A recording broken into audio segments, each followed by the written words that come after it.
مفيش احلى من ريحه انك تخبز في البيت. يا سلام لو كانت وصفه سهله وبسيطه مفيهاش مقادير غريبه. اهلا، انا ساره، والنهارده نعمل مع بعض فطاير هشه وطريه بابسط طريقه ممكنه وبناكل على طول في المطاعم. كلزوني الدجاج، حتى الحشوه بتاعتنا هتكون بسيطه وسهله ونقدر نستخدمها في المصايف، في الخروجات، في اللانش بوكس، في اي مناسبه احنا حابين نستخدمها. يلا على طول نبدا بالطريقه.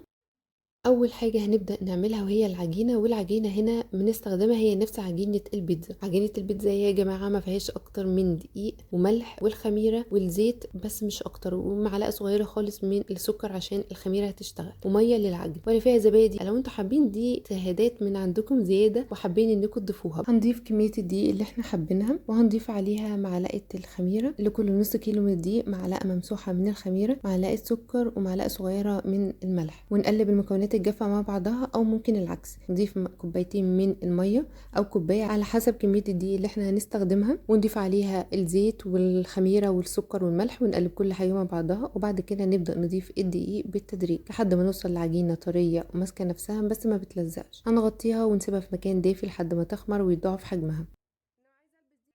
وهنبدأ نحضر الحشوة بتاعتنا. الحشوة زي ما قلت لكم اي حاجة، وانا هنا بستخدم بواقي اللحمة بتاعتي او الفراخ او اي حاجة باقية عندي في التلاجة، ما بتقولش لا هنا في الوصفة. واي خضار كمان. انا عندي هنا لحمة مسلوقة ومقطعة مكعبات صغيرة، وعندي جبنة مبشورة، وعندي بصل ممكن اقطعه مكعبات او شرايح زي ما انتوا حابين، وفلفل ممكن فلفل الوان، اي خضار، حتى لو عندكم سويت كورن ممكن نستخدمه، اي حاجة عايزين تحطوها هنا. وعندي صلصة البيتزا انا عملتها معاكم قبل كده، تلاقوه في صندوق الوصف او هتلاقوه في البلاي ليست معموله باسم بيتزا على القناه. بعد ما اختمرت العجين هناخد منها قطعه، وبعد كده على اي سطح هنبدا نفرد منها. وكميه العجين او الحجم بتاع العجين هو اللي هيحدد حجم الكلزوني في النهايه. فانتوا حابين تعملوها قطع صغيره يبقى هتطلع معاكم الكلزوني في النهايه حجمها صغير، على حسب المناسبه كمان اللي انتوا حابين تستخدموها في لانش بوكس، في خروجات او في البيت لو انتوا حابين. بعد ما فردناها هنضيف عليها الصلصه او البيستو، وبعد كده عليها الجبنه، وهنضيف عليها اللحمه او الفراخ او التونه، حتى اي حاجه متوفره عندكم. وهنضيف بس الخليط بتاعنا او الحشوه بس على نص الدايره، وهنجيب النص التاني هنبدا ان احنا نتني الاطراف على بعضها. واهم حاجه نقفل الاطراف كويس جدا، ممكن بالشوكه كمان نبدا ان احنا نقفل الاطراف، وهنسيبها في الصينيه عشان تخمر تاني. وهنبدا نكمل بقيه الكميه بتاعتنا بنفس الطريقه.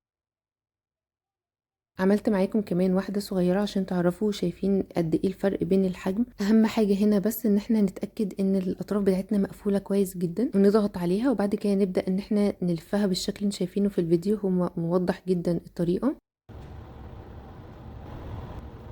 بعد ما اختمرت هنبدأ ان احنا ندهن الوجه بتاعها بأي حاجة حابين تعملوها، بلبن او ممكن ندهنها بيضة ونقلبها كده مع معلقة من المية او اللبن، وعليها رشة من الفلفل، وندهنها كويس جدا. وبعد كده ممكن عشان نفرق لو عندنا اكتر من حشوة موجودة في قلب العجين، ممكن نعمل على الوش بس حبة من الفلفل المجروش خشن، او سمسم، او حبة البركة، اي حاجة انتوا حابين تعملوها، بس عشان تعلموا كل نوع او كل حشوة موجودة مختلفة عن التانية. وهندخلها في فرن يكون سخن على درجة حرارة 180 ل 200 على حسب الفرن بتاعكم لو هو قوي، وتسيبوه لحد ما تكون استوت وخدت لون من تحت. وفي النهايه هنقيد الشوايه ونسيبها تاخد لون كمان من فوق. بعد ما تستوي لو حابينها تكون طريه هنغطيها وهنسيبها تبرد تماما. لو حابين تخزنوها في الفريزر هتعينوها على طول اول ما تكون بدرجه حراره المطبخ، ما تسيبوهاش تقعد كتير. اول بس ما درجه الحراره بتاعتها تبقى هاديه كده وكويسه هنحطها في الاكياس ونقفلها كويس جدا وندخلها في الفريزر. هنطلعها تفك براحتها في الميكرويف، في الاير فراير، في الفرن، في اي حاجه. حتى لو سبتوها من بالليل هترجع معاكم اكنكم